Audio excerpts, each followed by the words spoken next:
안녕하십니까. 신의균의 쿠팡TV 시큐리티 뉴스입니다. 자, 오늘도 우크라이나 전황 알려드리도록 하겠습니다. 제가 지난주에 알려드렸듯이 러시아의 지방자치공화국에서 무장 봉기가 일어났다 라고 전해드렸는데, 그게 아직도 진압이 안 됐고, 그런 가운데 그 자치공화국 인구시인데 여기에서 다른 도시에도 또 이 무장 세력들이 더욱더 봉기 활동을 하고, 또 여기에 그치지 않고 인접된 다른 무슬림 자치공화국에서도 또 소요가 발생했어요. 자, 그런데 이렇게 무슬림 지역들만 있는 게 아니라 그냥 거의 순수 러시아 슬라브계 그 지역에서도 또 이 소요가 발생했다. 그러니까 거의 뭐 전국적으로 이제 확산 일로에 있는 상황 알려드리겠고요. 그리고 여러분들 궁금해하시는 바흐무트 전황 알려드리도록 하겠습니다. 신흥균의 쿠팡TV 구독, 알림, 좋아요 눌러주십시오. 전과를 먼저 보겠습니다. 병력은 러시아군 670명이 죽었다라고 발표를 했고요. 전차 1대 격파, 장갑차 4대 격파, 차량 5대 격파, 특수장비 2대 격파, 야포 열문 격파, 다른장 로켓 1문 격파, 무인 항공기 11대 격추 등의 전과가 있는데, 오늘도 포병 세력은 굉장히 큰 손실을 입었다라는 것을 러시아군에서 찾아볼 수가 있고, 병력은 최근 며칠간 중에서는 꽤 많은 편이다. 왜?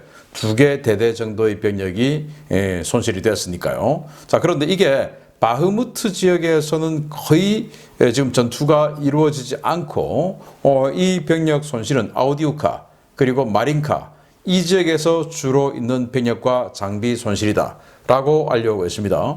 그러니까 이 도네츠크 주의 주도 도네츠크 시죠. 이 도네츠크 시는 이 경계선 자체가 바로 반군과 2014년도부터 반군과 우크라이나 정부군이 바로 경계였어요. 그러니까 도네츠크 시 자체가 최전선이었습니다. 그 도네츠크 시와 인접해 있는 서쪽 도시가 아우디우카, 서북쪽 도시가 마린카였어요.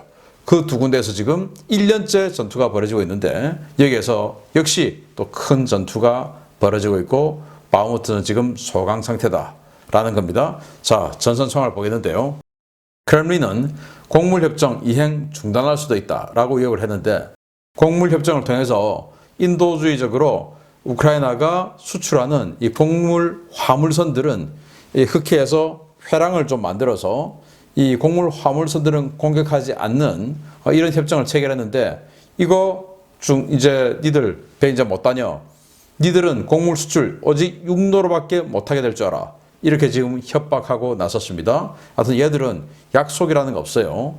자, 우크라이나 총참모부가 러시아가 주말 동안 마린카와 아우디우카에서 참패했다라고 발표를 했는데, 이 병력 손실들 대부분 마린카와 아우디우카 라고 공세 지역을 말씀드렸는데, 그 공세 다 참패했다. 이 참패는 뭐 1년째 지금 참패하고 있죠. 왜?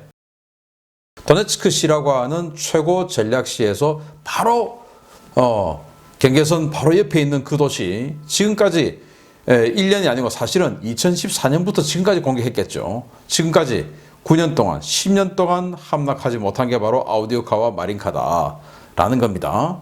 자, 우크라이나 공군이 인도적 차원에서라도 F-16 전투기 공급돼야 된다라고 이야기를 했는데, 이게 뭐냐면은, 자, 인도적 차원, 지금 러시아가 우크라이나 민간인 지역을 계속 공격하고 있죠.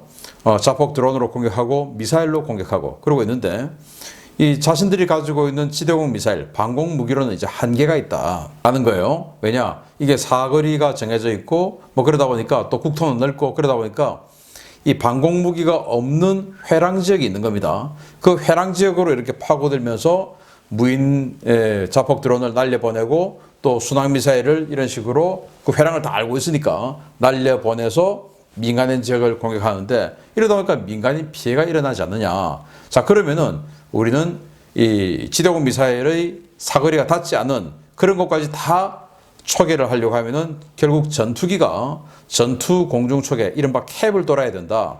그런데 지금 가지고 있는 수호 27이나 미그 29 점점 이 무장이 다 소진되고 있고, 이 속도가 너무 빠르다. 그런데 우리에게 이 과거 러시아제, 소련제 무기들의 탄약인 이 아처 미사일이나 알라모, 에더 이런 미사일을 전달해 줄 수 있는 국가는 이제 거의 대부분 소진됐죠. 그러니까 이제 없을 수밖에 없다. 그러면 그래도 지금 뭐 조금 남아 있는데 이걸 무장이 없어서 사용하지 못하는 수준까지 확 떨어질 때 F-16이 자동적으로 이어받아서 초계를 돌 수 있게끔 하려면 지금 F-16 준다라고 해야 되고, 그리고 그 주기 위한 아주 빠른 절차를 밟아야 된다라고 지금 촉구를 한 겁니다. 자, 우크라이나 에너지부가 파괴된 인프라, 그러니까 지난 겨울 러시아가 우크라이나의 산업, 전력 이런 인프라들을 공격해서 혹독한 겨울을 나도록 만들어서 반전 여론을 일으키려고 했죠. 자, 그렇게 해서 그런 이 발전 시설들이 대부분 파괴되는데, 이거 복원하는데 기왕에 복원하는 거 한 50% 정도는 친환경화해서 복원하겠다라고 발표를 했고요. 자, 수미, 그리고 브란스크. 수미는 우크라이나죠. 브란스크는 러시아입니다. 이 접경 지역에서 연쇄적으로 국경 공격이 식별됐다. 이건 너나 할 것 없이 우크라이나도 러시아 쪽의 국경 너머를 공격했고, 러시아도 우크라이나 쪽의 국경 너머를 공격해서 이 전투가 벌어지고 있지 않은 지역에서도 지금 뭔가 무력 충돌이 계속 일어나고 있다라고 알렸고요. 왜 이런 짓을 하는지 모르겠는데 러시아가 헤르손의 민간인 거주구역에 360발의 각종 포탄을 집중 포격했다고 합니다. 왜 이런 짓을 할까요? 여기는 군부대 지역도 아니고 그냥 순수하게 민간인 주택지, 여기다가 이런 공격을 퍼부었다라고 하는데 이거 다 나중에 다 기록해놨다가 처벌해야 됩니다. 자, 영국의 벨링캣, 이 탐사 전문 언론이라고 하는데 이 벨링캣에서 지금 뉴욕타임즈에서 지금 막 보도하고 있는 이 기밀 유출 문건, 이거 보면 사실은 작년 12월에서 올 1월, 즉 지난 겨울 기준의 문건이다. 그래서 뭐 미국이 어느 나라에서 물량을 어떻게 받아와서 어떻게 교육 훈련시키고 어떤 방식으로 전달해주고 한 이런 것들 이미 다 지나갔기 때문에 의미 없다. 지금으로서는 큰 가치가 없는 거다라고 조금 폄하를 했고요. 자, 마크롱 프랑스 대통령은 러시아가 지금 뭐 협상해야 된다 뭐 이러고 있는데 지금은 협상의 시간이 아니라 군사의 시간이다. 싸울 때다 이거예요. 땅이 말라가고 있다. 그러니 싸워야지. 왜? 우크라이나가 지금 이길 것 같으니까. 자기네들도 프랑스도 지금 무기 많이 줬지 않습니까? 그러니까 그 무기 가지고 싸워서 이기는 상황에서 협상을 해야 좋은 조건의 협상이 되지. 지금 상황에서 협상해봐야 좋은 조건 협상 나올 리가 없죠. 완전히 그냥 다 패퇴시키고 어마어마하게 포로 잡고 이런 식으로 협상을 해야죠. ISW 미국 전쟁연구소죠. 러시아가 점령지에서 대대적인 종교적 박해를 하고 있다라고 또 이 전쟁 범죄 소식을 알렸고요. 뉴욕타임즈가 러시아가 서방제 전차 파괴에 정부 보상금을 걸었다라고 보도를 했는데, 지난번에는 서방제 전차들이 레오파르트부터 시작해서 M1A1 뭐 이런 그 전차들이 마구마구 들어간다고 하니까 여기에 공포심을 느낄까봐 러시아 국영 석유 업체죠. 가즈프롬. 그 가즈프롬 산하의 회사에서 자기네들 홈페이지에다가 상금을 걸었어요. 그래서 전차 얼마 뭐 이런 상금을 걸었는데 그때는 사기업의 입장이었고 지금은 정부가 보상금을 걸었다. 그 정도로 지금 이 서방제 전차를 앞세운 우크라이나의 대공세에 굉장히 부담감과 겁을 느끼고 있다라는 거가 되겠죠. 그런데 지금 월급 줄 돈도 없어서 월급도 안 주면서 이 보상금 주겠냐라는 겁니다. 러시아 밀 블로거들이 우크라이나가 자포리자 일대의 정찰 활동을 급증시키고 있다. 즉 정찰을 많이 하는 것은 그쪽으로 들어온다는 건 아니겠냐. 그러니까 지금 뭐 쓸데없는 데서 의미 없는 공세 자꾸 하지 말고 빨리 병력 추출해서 자포리자 쪽으로 이 방어병력 보내줘야 된다라고 러시아 밀 블로거들이 주장하고 나섰습니다. 자, 이런 전선 상황 바탕으로 주요 소식 들어갑니다. 첫 번째입니다. 우크라이나가 바흐무트에서 버티는 전략적 목적은 바흐무트 사수가 아니라 러시아군 소진이라는 분석 여러 차례 전해드린 바 있는데요. 높은 수준의 작전 보안이 걸려있던 바흐무트에서 오랜만에 현장 소식이 날아왔습니다. 당초 알려진 것처럼 전투가 그리 치열하지 않은 것 같은 분위기입니다. 우크라이나군은 바흐무트 전장에서 전력을 다해 싸우고 있지 않으며 전장에서 가장 골치 아픈 것은 러시아군이 아니라 계속해서 내리는 비라고 바흐무트 수비대 관계자들을 인용해서 우크라이나 동부작전사령부가 현지 시각 4월 10일 밝혔습니다. 동부작전사령부 대변인 세리 체레바티 대령은 적이 공세를 계속하고 있지만 바흐무트 도심 방어 부대를 위한 보급로는 여전히 열려 있고 그들을 위한 탄약과 식량, 각종 군수물자들이 계속해서 공급되고 있다라고 밝혔습니다. 체레바티 대령은 일선에서 가장 큰 문제가 되고 있는 것은 요 며칠 계속해서 내리는 비라면서 참호와 방어진지는 물론 사방이 진흙탕이 되어 병사들의 스트레스가 상당한 수준이라고 밝혔습니다. 체레바티 대령은 우리가 바흐무트에서 싸우고 있는 것은 바흐무트라는 도시 자체를 지키기 위한 것이 아니라 앞으로 있을 반격 작전에 앞서 러시아군을 잡아두고 최대한 약화시키려는 목적이라며 전선 상황은 양호하고 전선이 뒤로 밀리는 것처럼 보이는 것은 아군 피해를 최소화하면서 유리한 지형에서 싸우기 위해 방어선을 조정했기 때문이라고 강조했습니다. 그는 또 바흐무트 공세를 시작한 것은 바그너 그룹이었지만 바그너가 막대한 손실을 입으면서 현재 주력은 엘리트 공수부대가 맡고 있다라며 러시아는 귀중한 엘리트 병력을 대거 잃었고 이를 전투 능력이 떨어지는 동원 자원으로 보충하고 있다라고 러시아군 상황도 전했습니다. 실제로 최전선 우크라이나군 장병들이 전하는 전선 소식은 전투가 최고조에 달했던 2월과 3월에 비해 대단히 호전되었습니다. 2주에서 4주 단위로 이루어지던 병력 교대는 2, 3일로 짧아졌고 러시아군 공세 병력 규모가 워낙 약화되어 전선에 배치된 20여 개 여단 가운데 실제로 전투 임무를 맡고 있는 여단은 단 4개로 줄어들었습니다. 최전선에서 전투 임무를 수행하고 있는 제241 영토방위여단과 제125 영토방위여단, 제93 기계화 여단, 국가방위군 제3 스파르탄 여단 장병들은 병력 교대 시점에 맞추어 방어진지를 뒤로 물리는 식으로 도심 전선을 재조정하고 있다고 밝혔는데요. 이 과정에서 러시아군과의 말싸움도 벌어지고 있는 것으로 전해졌습니다. 도심에서 전투를 수행 중이라는 한 영토방위여단 장병은 러시아군 돌격대는 고래고래 욕설 섞인 고함을 치며 전진하고 우리도 욕설로 받아치며 대응한다 라며 저들의 화력은 기껏해야 박격포 정도인데 포격 정밀도가 낮아 별다른 위협이 되지 않고 있다 라며 전선 상황을 전했습니다. 현재 도심 방어를 수행 중인 우크라이나군 병력은 이르면 이번 주, 늦어도 다음 주까지는 도심 지역에서 완전히 철수해 서부 구릉지 방어선으로 이동할 예정이라고 전했는데요. 기진맥진한 상태로 보병 돌격을 계속하는 러시아군과 여유롭게 방어전을 치르며 러시아군을 사냥하고 있는 우크라이나군을 보면 아무래도 이 전투 승패는 이미 결정난 것 같습니다. 네, 바흐무트 지금 현재 상황이에요. 이게 보시다시피 땅이 질퍽질퍽합니다. 근데 우크라이나군은 방어를 하기 때문에 뭔가 이 고정된 집 안이라든지 뭐 진지안, 참호안 이런 데 대기하면 되지만 러시아군은 지금 이런 데서 뛰어와야 되죠. 아우 힘들겠습니다. 자, 그래서 이 지금 비가 많이 오고 있는데 이 비가 지금 어느 정도로 왔냐?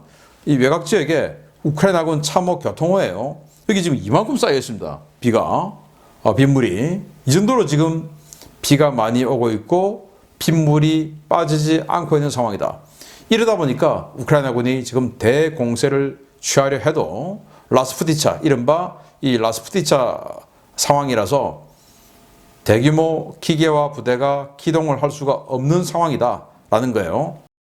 자, 그래서 지금 현재 러시아군이 이제는 바흐무트에서 대규모 공세도 안 하고 그럴 여력도 없고 그냥 한 10명씩 짝지어서 오는데 서로 또 말도 통하니까 욕설을 한답니다. 야, 이 거기 있냐, 이 우크라이나 낫지야, 뭐 이제 이렇게 그래 있다 이 XX들아, 뭐 이제 이런 식으로 해서 막 그냥 총 그냥 대충 한번 쏴주고 뭐 이런 식으로 그냥 하고 있답니다.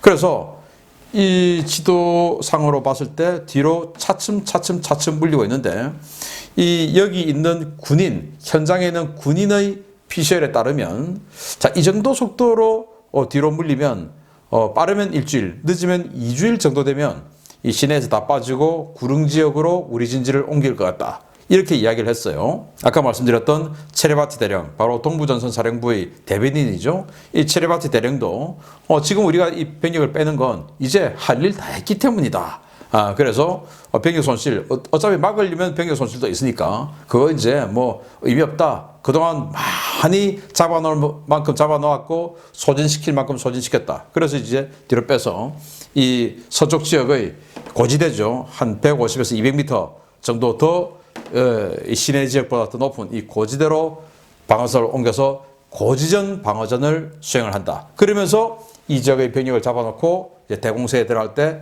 포위 선멸, 보급로 끊어버리고 심리전에서 그냥 전부 싸먹어 버리겠다라는 거죠. 자, 이런 바흐무트 상황 전해드렸고, 자, 러시아 내부에서 이제 계속 뭔가가 확산되고 있습니다. 보겠습니다. 러시아 남부 인구시에서 지난 4월 6일부터 진행된 무장 봉기가 점차 확대되고 있는 모양새입니다. 러시아가 언론을 통제하고 병력을 증파해 대대적인 대응작전에 나서고는 있지만 여의치 않은 모양입니다. 러시아 보안당국이 인구시 각지에서 벌어지고 있는 무장 세력과의 교전으로 신경이 곤두서 있는 가운데 지난 주말 도심 한복판 경찰서에서 젊은 여성에 의해 자폭 공격으로 현지 경찰서장이 현장에서 즉사했다고 경찰이 4월 9일 밝혔습니다. 사건은 모스크바 시각으로 4월 7일 오후에 발생했는데요. 최근 도심 총격전이 벌어졌던 말코베크시에서 남쪽으로 34km 떨어진 농촌 마을 에카제보에서 발생했습니다. 여성 3명으로 구성된 반군은 경찰서로 접근하다가 검문소에서 경찰의 제지를 받자 곧바로 총을 꺼내들고 경찰 병력에게 총격을 가했습니다. 이 가운데 일부는 경찰의 응사에 쓰러졌지만 여성 한 명은 벨트로 자신의 몸에 고정한 폭탄의 스위치를 켜고 경찰 대열로 돌진했는데요. 이 폭발로 현지 경찰서장과 경찰 한 명이 즉사하고 한 명이 중상을 입었다고 현지 경찰은 밝혔습니다. 현재 인구시 일대에서 러시아 정부군과 싸우고 있는 세력은 예상했던 대로 무슬림 계열 반군으로 드러났는데요. 러시아 정보당국은 오랫동안 활동이 뜸했던 리아드 어스 살린 순교자 예단이 지하에서 재건되어 반정부 활동을 벌이고 있는 것으로 보고 인구시 일대에 대규모 병력을 풀어 잔당들에 대한 추적을 강화하고 있습니다. 문제는 인구시와 같은 소수민족 자치공화국에서 발생하고 있는 반정부 무장투쟁이 인구시 한 곳에 있는 것이 아니라는 점입니다.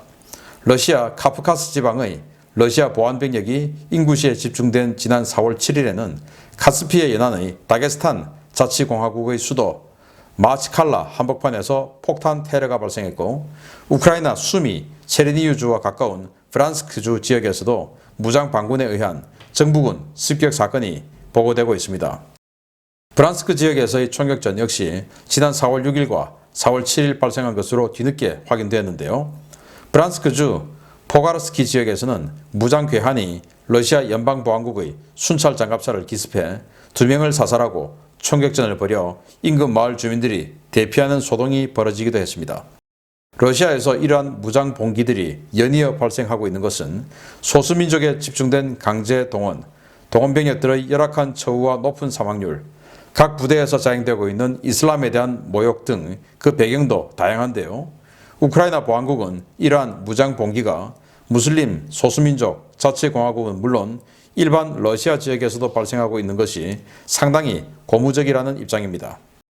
우크라이나 보안국은 현지 시각 4월 7일 텔레그램 채널에서 모든 러시아 주민들이 단결하고 있다는 크렘린의 주장과 달리 러시아 국민들의 푸틴 정권에 대한 반발심은 매우 높은 편이라며 각지에서 전쟁에 반대하고 푸틴에 반대하는 무장 저항 운동이 벌어지고 있다라고 밝혔습니다. 현재 러시아 내부에는 추정 불가능할 정도로 많은 양의 불법 무기들이 부패 관료들에 의해 대량으로 유통되고 있는 상황인데요.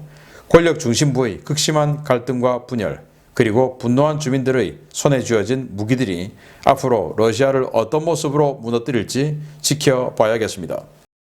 네, 무장 봉기가 확산되고 있다. 그래서 인구시 지역의 말코베크 최초로 이 봉기가 발생했던 그 지역이죠. 지금 이제 야간에 전투가 벌어지고 있는 모습입니다. 전투가 벌어지고 있는 모습이고, 이건 지금 추가로 병력이 말코베크 지역에서 증원되어 오고 있는 모습들이에요. 아주 급박하고 또 규모가 크게 진행되고 있고, 이 지역에서만 지금 11명 넘게 정부군이 죽었다라고 하니까 이건 꽤 큰 거죠.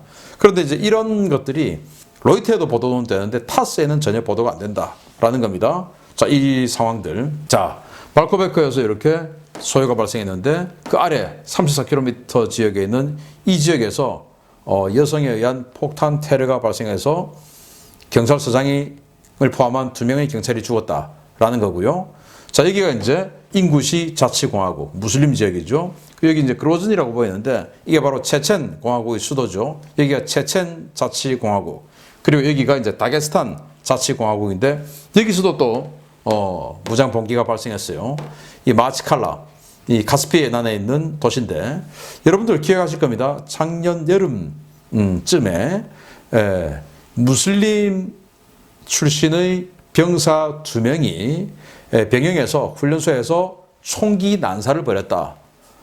라는 겁니다. 왜냐, 이 중대장, 대대장이 완전히 그냥 이슬람에 대한 모독을 하고 뭐 그런 바람에 참지 못해서 총기 난사를 벌였다.